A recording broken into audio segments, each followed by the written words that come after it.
Across the world, each morning is different. In the heart of the Gabonese forest, the bird's dawn chorus faces a serious competitor. Noise from those who are bogged down.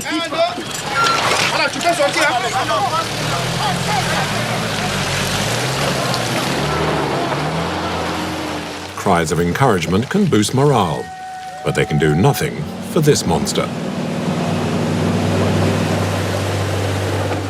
Not even this 8-wheel drive truck that came to lend a hand.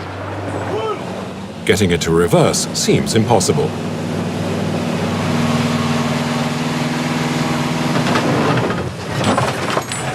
The cable is screwed. Put it in front. Otherwise it's no good. The truck will fall.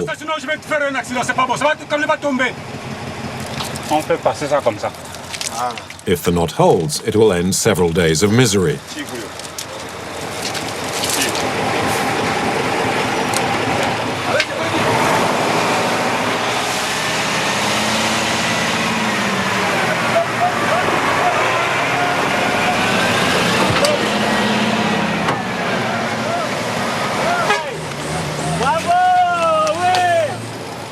We're saved. It was awful. I spent 3 or 4 days here. Now it's okay. You have to trust in God. It was a miracle.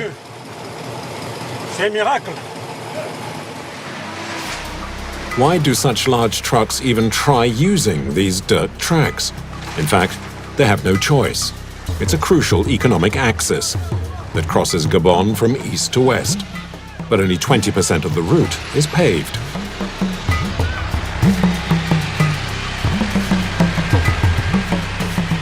Like many African countries, Gabon has no shortage of natural resources. Its offshore oil fields and forests that cover most of its territory earned it the nickname the African Emirate.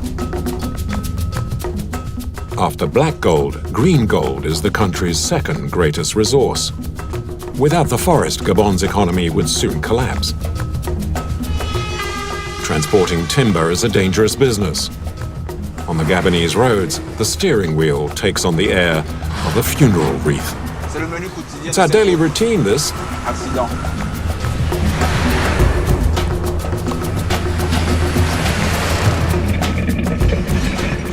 The driver's composure and skills are legendary.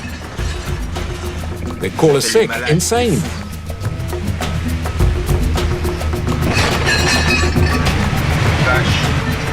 Gabon's road network is one of the least developed in Africa.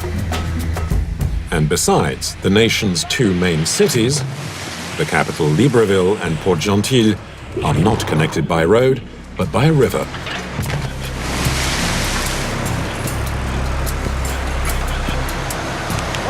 Grab the cable! The Ogooué is a long, peaceful river, except for the sailors who are towing thousands of wooden logs.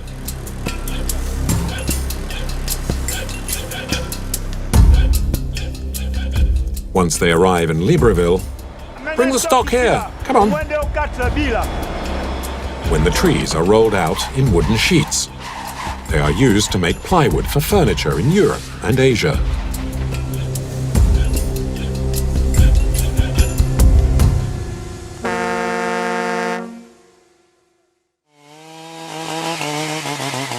The Okume tree is one of the lords of the forest. It's not the name of this man, but one of these giants.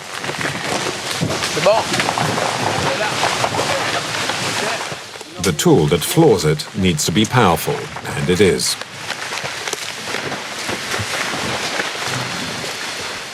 A 1-meter power saw.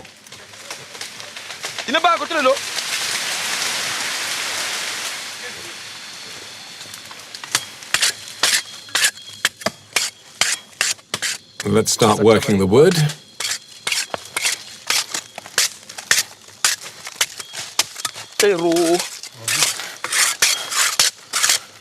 The tree must be over 30 meters high. The Okume. I've started the saw. Took 100 years to get to this size.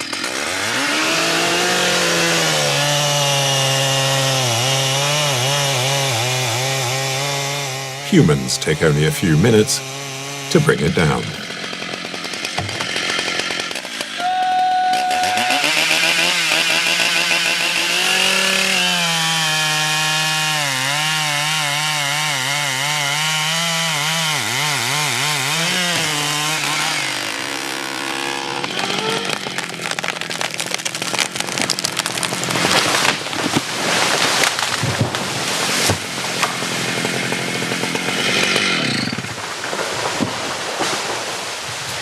Its long journey begins. At the edge of the forest, hundreds of trunks, called logs, are sorted and piled into trucks. The load often exceeds 50 tons. Yusuf is a true believer.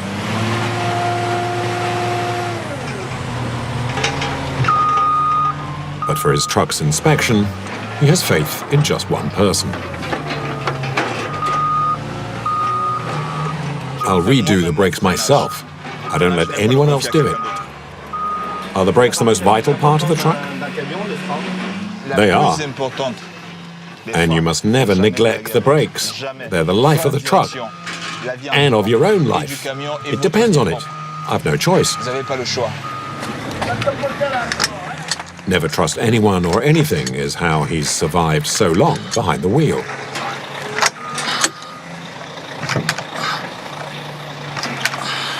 It's good. Although a little prayer helps too.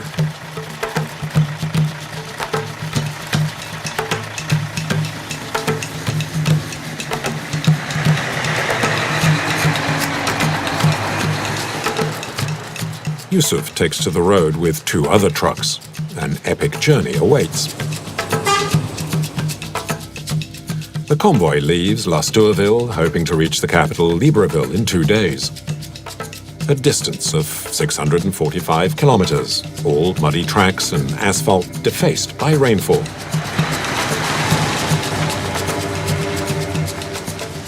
All 3 know they will suffer, but they share an overriding sentiment. There's just one objective, drive and get there, and that's it. Do you like this? I do, because I'm free. Totally free.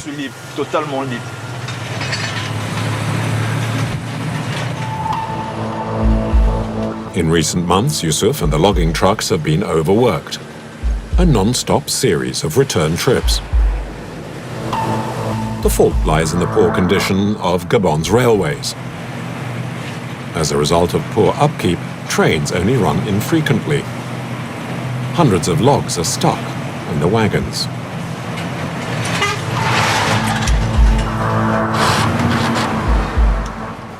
This bridge provides a few scares to the younger drivers.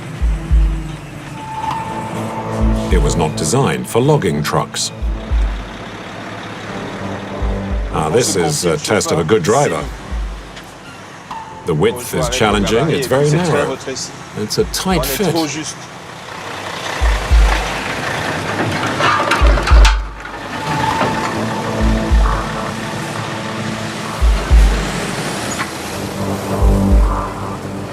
The authorities try to keep this main route in good condition. But it's the rainy season and the track is waterlogged.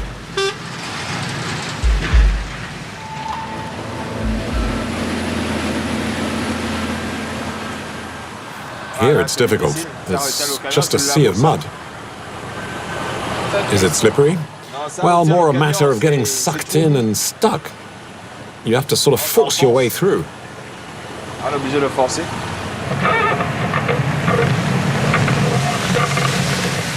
On the descent, the brakes are tested to the limit. Yusuf takes risks, but he refuses to think about it. He makes the equivalent of 1,500 euros a month. 6 times more than a teacher. His only regret is seeing his wife and 5 children only 2 days a week. Is your wife worried? Oh, she is worried, which is why I call her all the time, to reassure her that I'm still alive. She doesn't like me doing this anymore. She wants me to stop. Parce que ça, il n'en veut plus.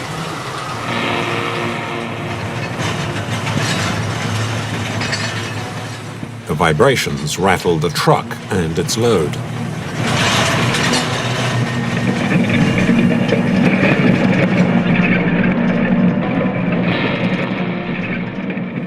With every bump, the logs move about, despite the safety straps.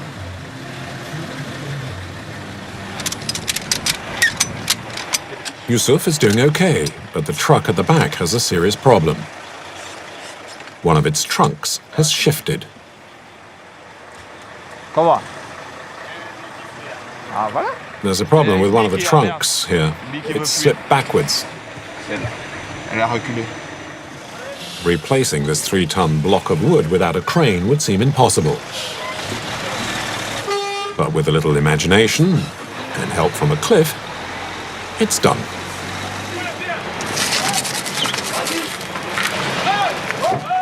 That one's good. Yep, that one's good. But look, there's another one here. Oh, we can put that back. Ouais, vas-y, ça. C'est rentré. C'est bon, c'est bon. Ça ne peut pas donner. Non, Non. Can you imagine if it lands on a hut Une case, imaginez. or on a human being? And human beings from now on will be a rare sight.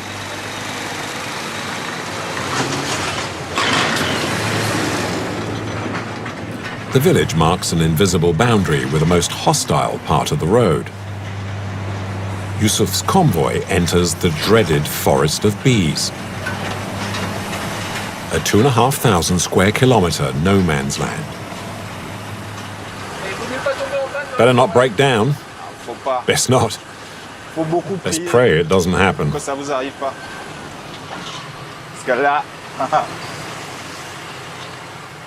It's hot in the cabin, and outside there are flies and mosquitoes.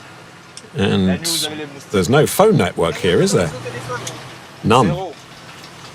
Just your fellow truckers. Juste vos collègues routiers, c'est tout. Legend has it that the forest is cursed, a refuge for evil spirits who are said to cause accidents and breakdowns and to torture the unfortunate drivers for days at a time. Like this one. He came to tow a truck in difficulties. When about to leave, his truck bizarrely gave up the ghost.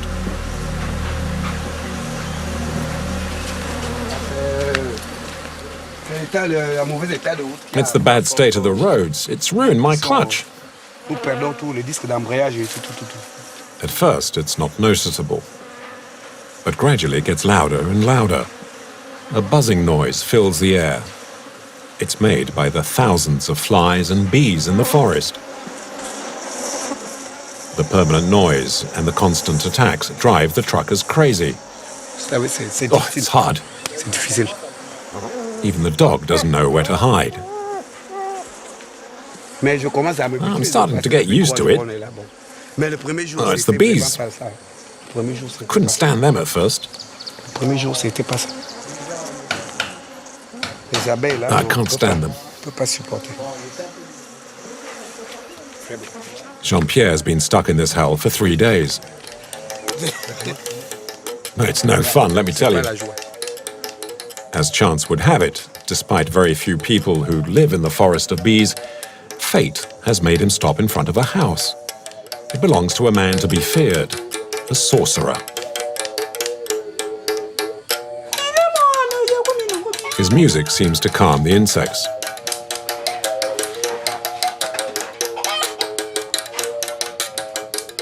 The sorcerer has agreed to put Jean-Pierre up until help arrives.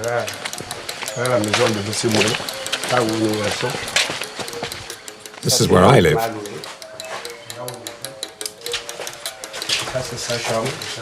And that's the living room.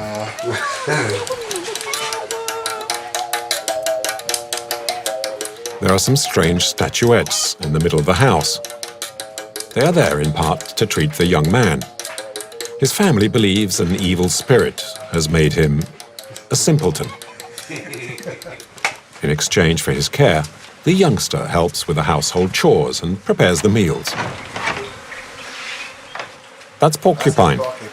Is that what you're going to eat today? Vous allez manger aujourd'hui? Yeah, Même vous aussi, si vous êtes The là. bees seem upset. Don't they? No, they're not cross. And what's that liquid there? It's water. C'est de l'eau. Are those bees in there? Oui. Yes. Et celui-ci, c'est au And this is quite hard, actually. Is it something to eat? Yes. Oui. Does it need soaking in water? Yeah. Oui. The thousands of bees swarming around him doesn't seem to concern Curtis. He says he's in communion with them. You don't get stung? Non.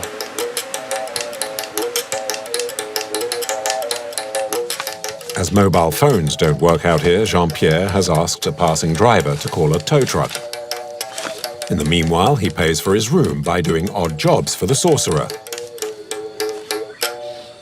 His ordeal should be over soon. Well, quite soon. Hop, vache. Here's the rescue team.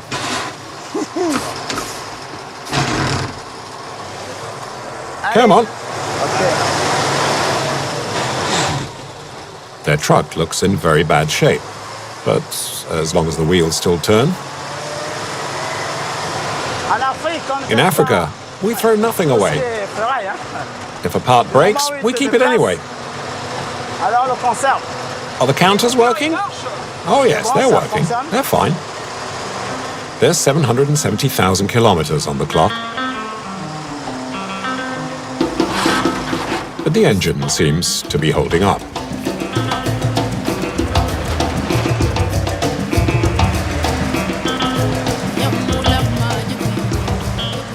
75 kilometers to go. How long will that take? Oh, about 1 3/4 hours. Maybe, maybe not.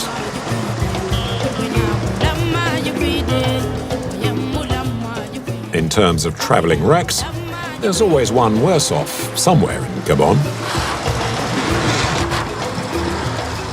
Well, that's really badly loaded. That's why he's driving like that. He's overloaded it. You mean it's too heavy? Yeah, it's too heavy.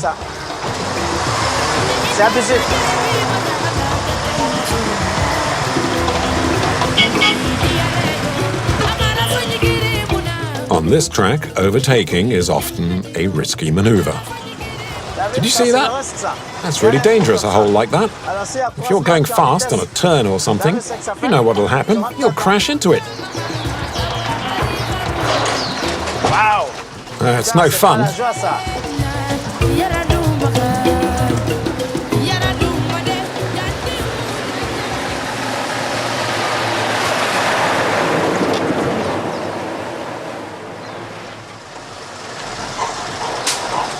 This is a quagmire.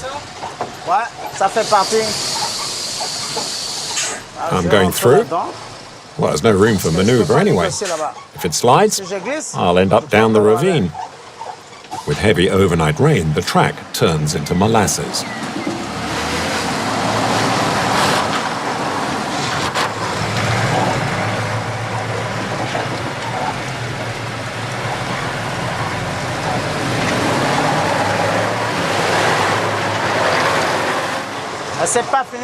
Oh, there's a truck stuck up ahead there.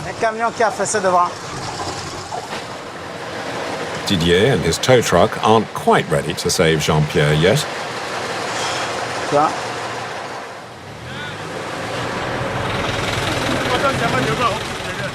We've been here a week. Oi!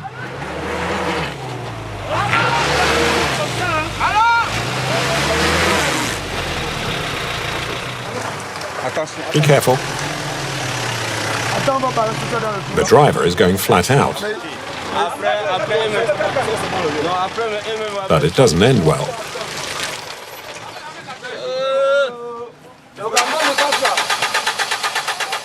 The motor refuses to budge, but in an effort to start up again, this man has an original solution. Give it to me, I'll put it in. You're using perfume? Yeah, it'll excite the motor. Okay, try it now.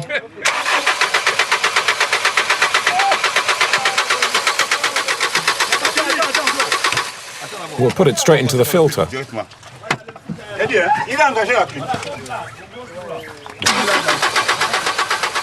The engine doesn't seem to like cheap perfume. In the end, it's the smell of sweat that seems to work.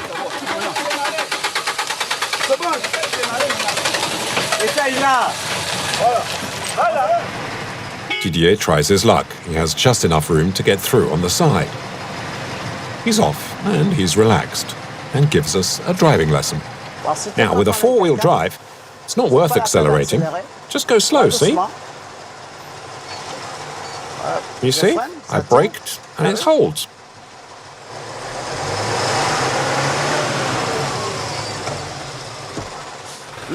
Go on.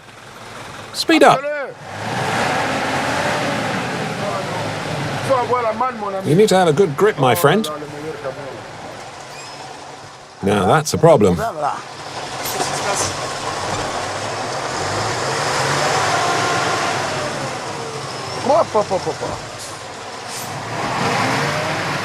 In the event, Didier rethinks his strategy, and even with his six-wheel drive, he has to pick up speed.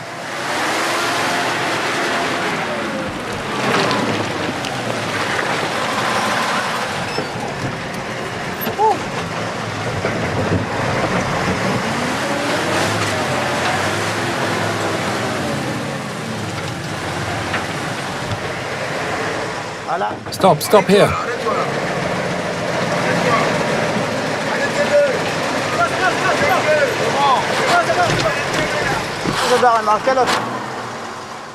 I have to help the other truck. It's a matter of solidarity. Whoever gets through tows the other guy.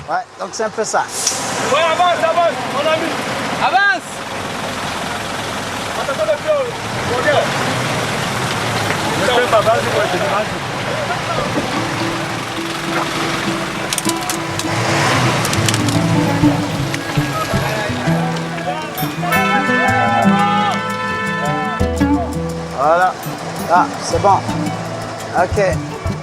But solidarity has its limits. Didier only helps one truck pass. It's up to the others to use their own skills now.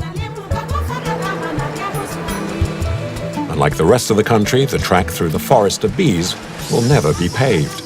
The region is a national ecological reserve. Voilà. Oh, we've arrived.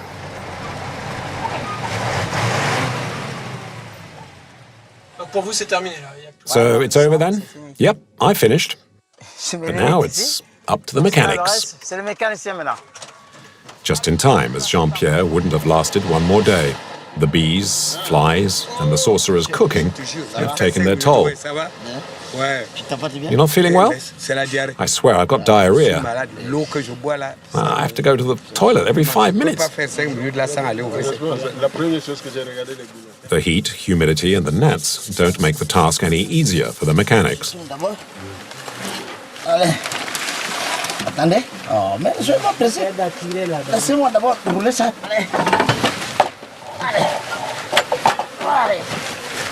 Jean-Pierre is worried. Yes, I really need to pray to God to make sure I can leave today.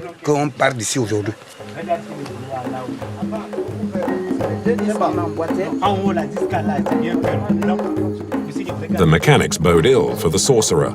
Their noise disturbs his meditation. And tonight, he has an important ceremony. He must purge the evil spirit that makes his patient a simpleton. He's afraid that with all the commotion, the gods of the forest will refuse to give him the ingredients he needs for his concoction.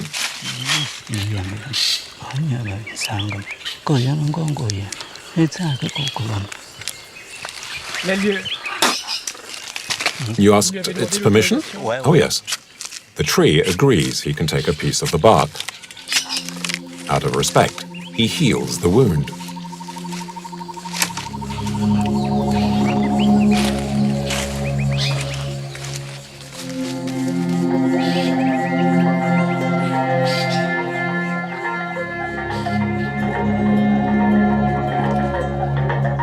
The patient focuses, but he must begin by calming the evil spirit that is inside of him. It It's impossible to know what the potion is made of.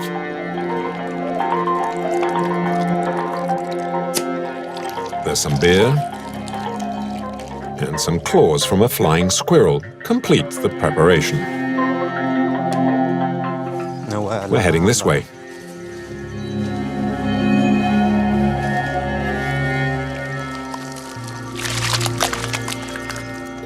Your back, there's no water on your back. If you don't do it properly, it won't work. According to the sorcerer, his medicine is effective. But it's impossible to know when the boy will be rid of the evil spirit that possesses him.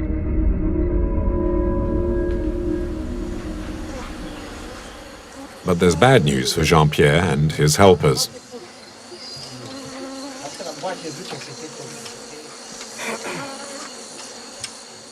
We'll sleep here another day, in the open among all the bees, among the flies and mosquitoes. Well, there's little choice. They will take 2 days to repair the truck, all the while tormented by the flies.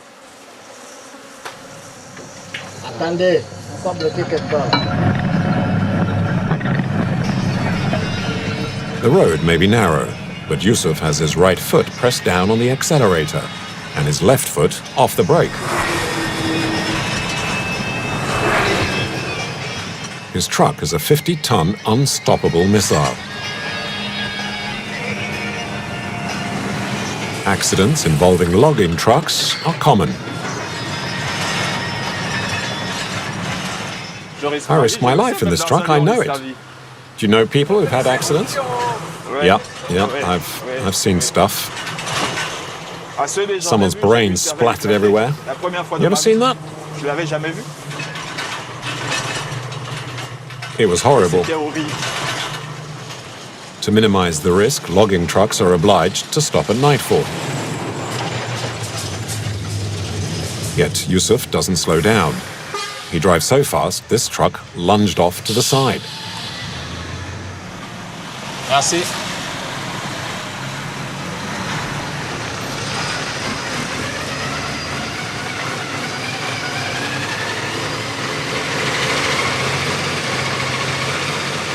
The drivers are a bit upset.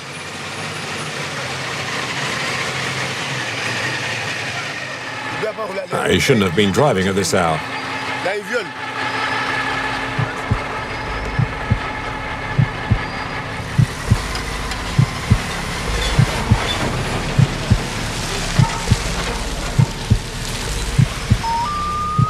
Regardless of danger, Yusuf's convoy rushes headlong into the night. Their only concession, all three have reduced speed. I'm still in the forest here, and I need to find a good place, as I can't stop here. It's very narrow, and also dangerous for other people. I have to find somewhere suitable to park.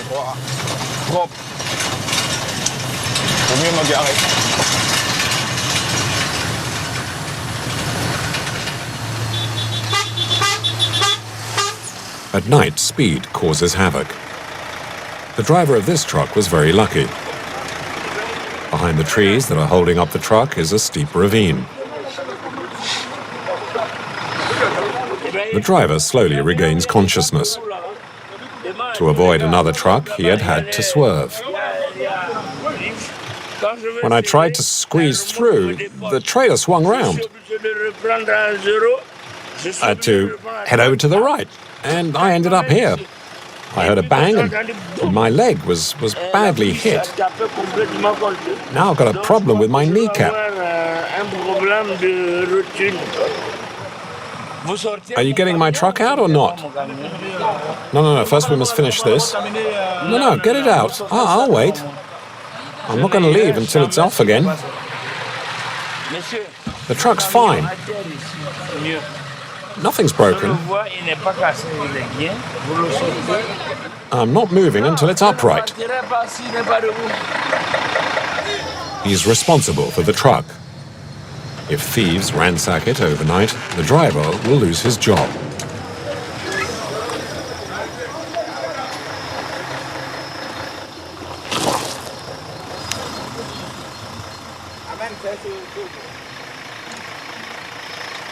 Now what are we going to do? Do you want to die because of a truck? Where will you sleep? On the ground? This is a bad area. You can't sleep here. The pain in his injured leg gradually gets worse. The driver decides to abandon his vehicle. He'll spend the night in a clinic. And he's had a bit of luck. No one will come to take his truck apart. After 10 hours of road and 200 kilometers of track, Yusuf and the logging trucks reach the village of La Lope. None of the three want to drive a minute longer. Okay, journey's end. How do you feel? Knocked out. Exhausted. A prayer and then sleep. That's all I need.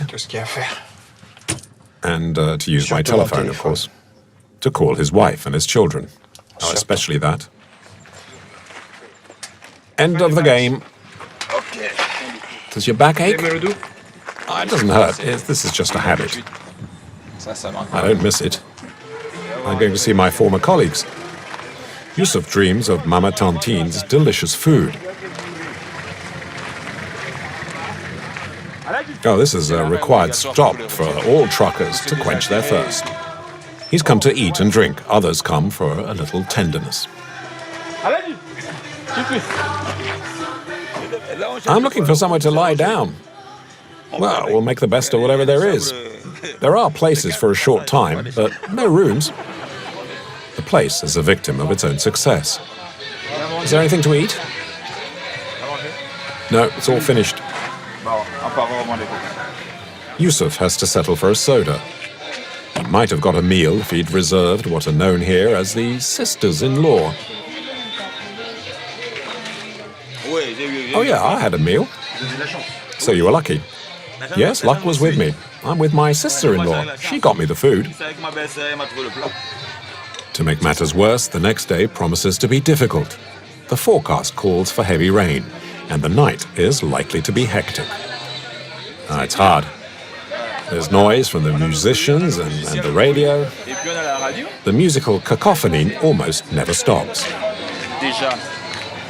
And adding to the noise is a strange cry from the end of the street. As if being summoned, hundreds converge towards it.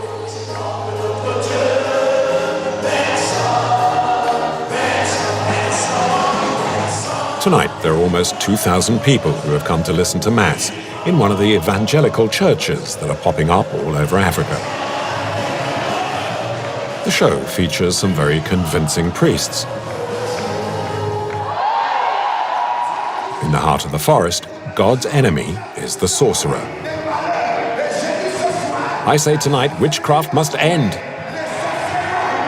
The witch must die. I will make sure fire will destroy the witchcraft.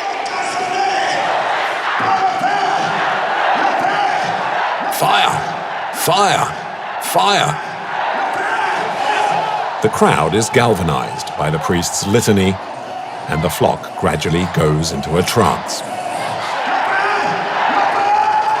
Some are in spasms. The priests say it's a good sign, because the black magic will leave their bodies. With maybe just a little more help.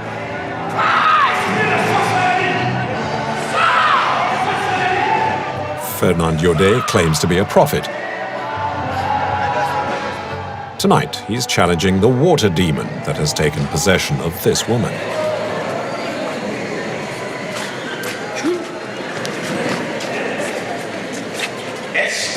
Spirit of water, be gone! No. You live in the waters, so go! No, je ne sais pas. No. You'll leave! You'll leave! I prophesize! I kill fires! Leave! Go! Go, spirit! Quick, Mama! Follow this finger that's tapping. Fernand Yode has another gift, that of liberating money from his followers' pockets. Because poverty will turn into wealth and a blessing on you. Within minutes, the self-proclaimed prophet gathers the equivalent of 3,000 euros, a small fortune in Gabon.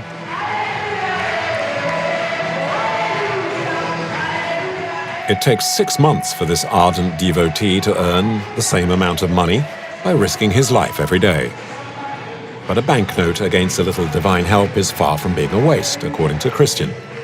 There could be an accident, but if the divine spirit is with us, if the spirit comes and prevents all that, then everything will work out without any trouble. So I have peace of mind.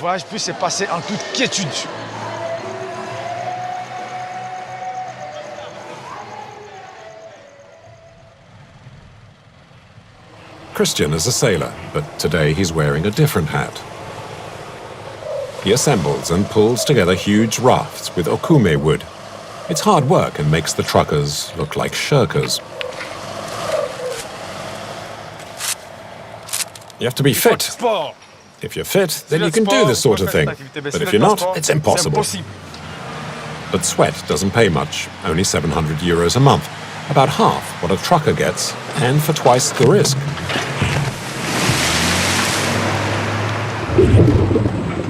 The men have no protection.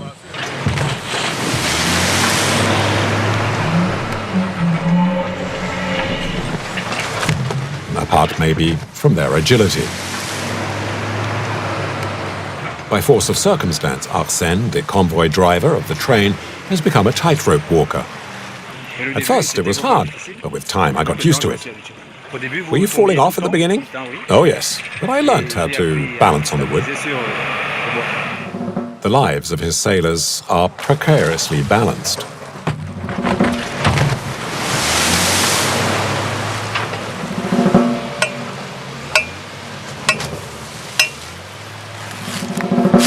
Arsène has been conveying wood for 10 years.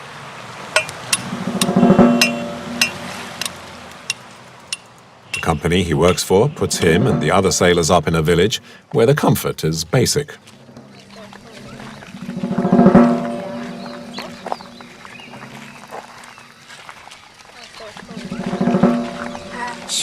I live here with my wife and my children, my family. Everyone's here. Can we come in with you? Okay, no problem.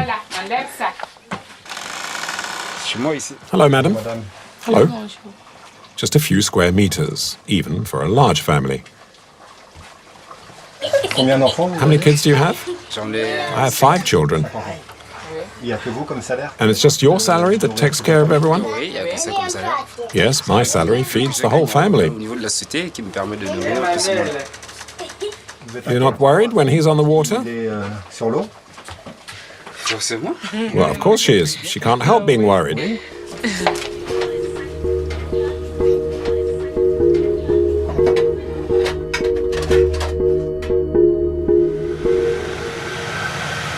The roar of the engines can be heard from 6 a.m.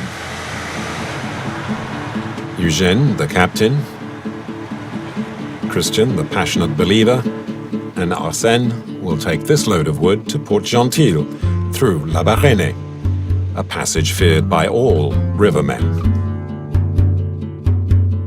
300 kilometers along the banks of the river Ugue.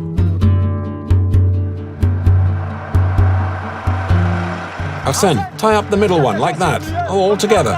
Take the cable there, as that one's the one we need for it to come up. The load is worth 350,000 euros. If they lose a trunk, they'll have to pay for it.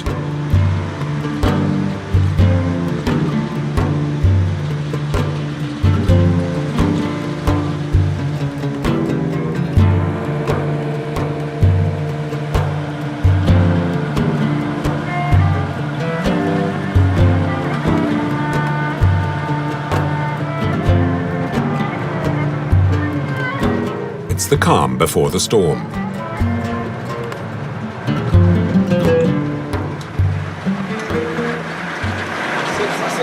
This is the day's special, pork cutlets and spaghetti. Excellent. During the rainy season, the Ugue is unpredictable. Its flow increases, and the 350 horsepower tug struggles against the current. It's tremendously powerful and moves at the same rate as a mountain river. There'll soon be no time to relax.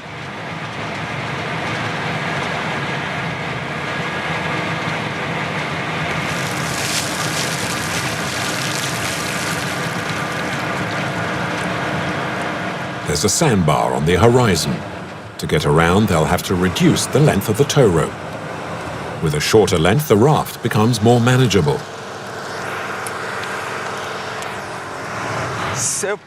It's to reduce the wake. Hold on. How long? Eugène has carried out this maneuver many times before, but this time the current pushes the raft towards the shore. The trunks catch on the riverbed, and the ropes may not hold. The raft might come apart.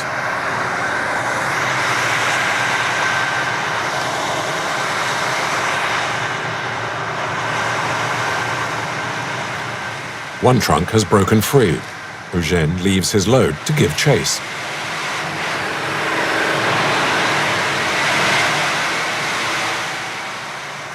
There's the cable, pull it. The log was found by a fisherman, who would have gladly kept it, as a kume wood makes a perfect canoe.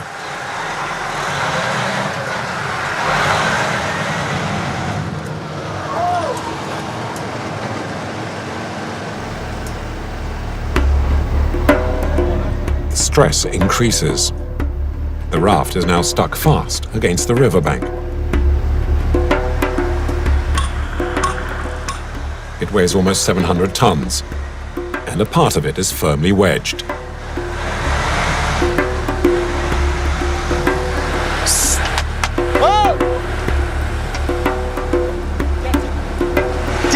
Tire là, non, là où je t'ai laissé là, tu as tiré.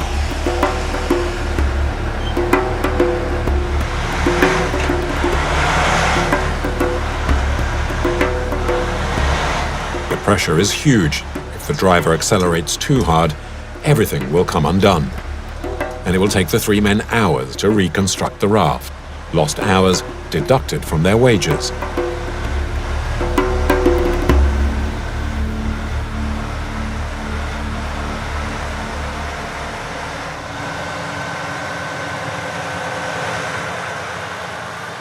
We almost broke up. If the front part of the raft hits the bank, it will turn and the pressure will make it break up. Everything almost came apart then. Yes, we nearly smashed it all up. We had to free up the front of the raft very quickly. I could see you were worried. Well, now it's all right. But the incident caused some damage. As the journey progresses, the scents of the forests are overwhelmed by the smell of gasoline and the engine loses power. Du moteur diminue.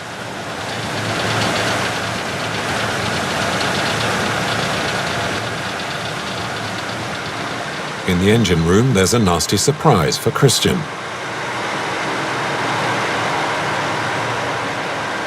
Some of the fuel supply joints have broken off when they push the engine to the limit. It's an operation that needs to be carried out every half hour.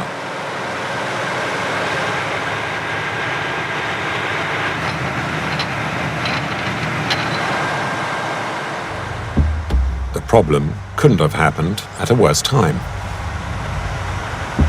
Damn it. The bridge at Lambarani is within sight. Crossing it takes a lot of composure. Guards supervise its passage. If a raft damages a pillar, the crew will have to pay a fine. And if the damage is serious, the captain faces jail. No sailor can spend 10 years without hitting it sooner or later. It's bound to happen.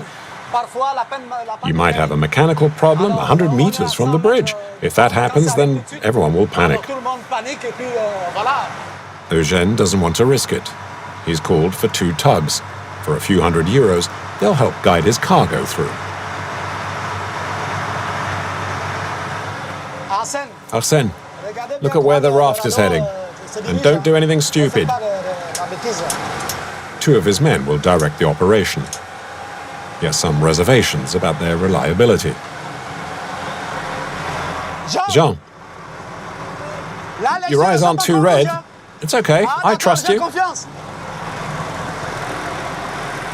Does that mean they were partying last night? Ah oui, c'est la fin du mois. Yeah, je it's crois, the end of donc, the month, so if they didn't get trashed, sinon, pas péter that's la gueule, reassuring. Là, ça me rassure.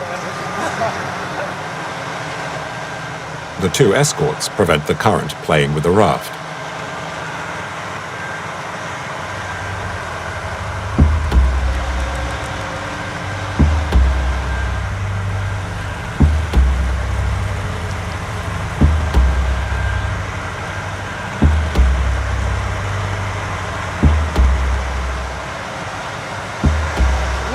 The back! Mind the back! The convoy squeaks through.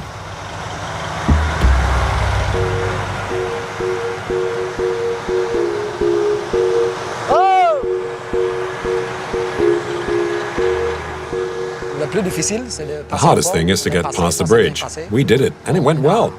The rest is mechanics, so we'll see. Eugène and his crew end their journey for now, as they wait for spare parts to arrive. They will take 1 week to get to them.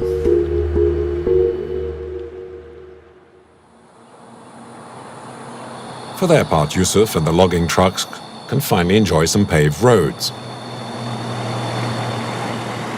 They make the most of it, as only 10% of the roads are surfaced in Gabon. I have to put my foot down. We're playing with time now. As always, the problem is overtaking.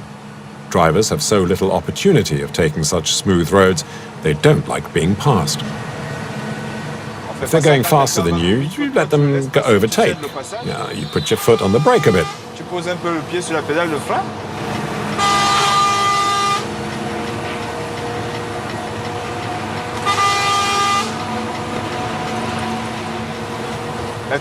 They go ahead of you, and then you can accelerate as well. There's no point doing what he's doing, really.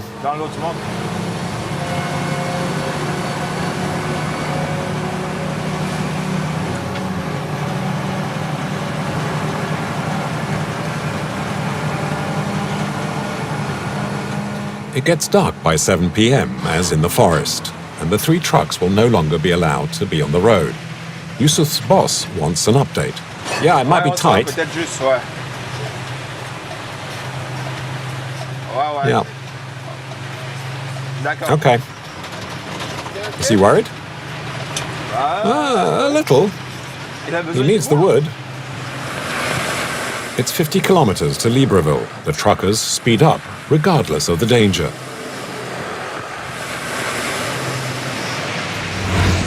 The road turns into a torrent, and it's impossible to spot the huge potholes hidden underwater.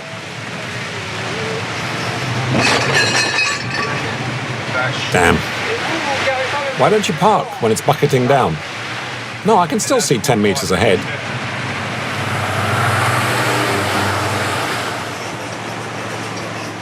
Finally, the trucks enter the outskirts of the capital.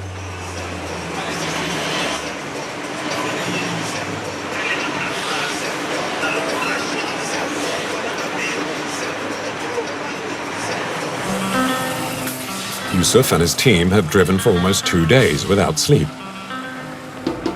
Yet, they'll hit the road again tomorrow morning with the same enthusiasm.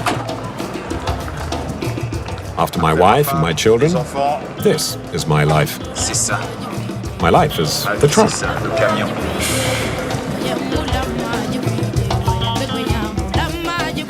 Recently, the wood industry in Gabon has recognized the need to preserve the world's second largest forest after the Amazon. They have promised to replant every tree that's chopped down. 3 million trees each year.